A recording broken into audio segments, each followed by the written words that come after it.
O'Donnell. He's a lecturer at Hertie School of Governance and joins us from Berlin. Thanks very much for being with us. So Ursula von der Leyen is proposing a cap on extraordinary profits. Can you tell us more about what this actually means? Yes, well, thanks for having me. In this case, I mean, she put it quite straightforward. It's what in the U.S. they would call a windfall profits tax. The problem that the EU has, and they've been talking about, is the link between the price of natural gas and the price of electricity. So what happens in the EU or anywhere is you burn all the, you take all the renewables, you take all the nuclear, you take all the coal, and then what you do is you take the highest price. If you need more electricity, you buy the highest price, fuel, and right now that's natural gas. It's astronomically high, so that pushes up the price of all the electricity. So all those companies get that high price. That's called rents. It's a windfall, and they want to take that away from the companies, especially nuclear and renewables, take it away and redistribute that to consumers who have to pay these high prices, and also to certain companies who are on the threat of going bankrupt because they can't afford to purchase these things. So it's a redistribution, makes perfect sense during a war as a wartime measure. Is it going to work, though? Is it going to be enough to bring energy prices under control for the EU?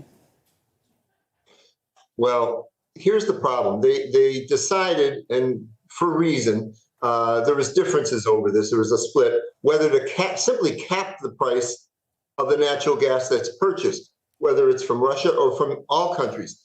The problem if they do that is, if Europe doesn't offer a higher price than Asia, the natural gas, the liquefied natural gas is going to go to Asia. So it starts to get complicated. And so this will help, all right? I mean, look, it's an economic war. Putin has declared war economically and energetically on Europe to support his war of aggression in Ukraine. There's going to be casualties. We have to tell the truth. People are going to have to sacrifice to get through this. It's going to be very difficult. This will help distribute it more fairly. That's the important thing, that citizens and businesses see at least we're being fair in the burden, and then I think they'll stick with it. And in a couple of years, we can be completely independent of Russia, and they won't have this leverage.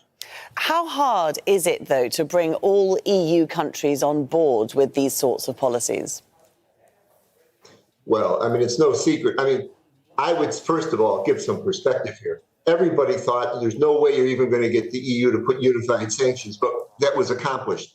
They're on something like the sixth package of sanctions. And notice, there's no discussion about, oh, we're in trouble, we're going to take the sanctions off at all, just for some perspective. In December, they're going to, the deadline will be no more purchase of Russian oil by sea in any of Europe. And by February, no more purchase of any refined products in oil, diesel, and so forth.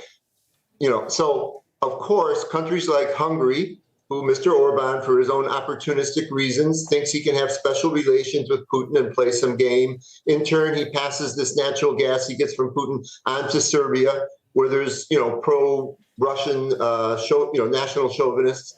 There is that game. But if you look at the whole picture, this is a very small percentage of the entire European Union. And they've been able to make certain compromises to push Orban and people like him to come along.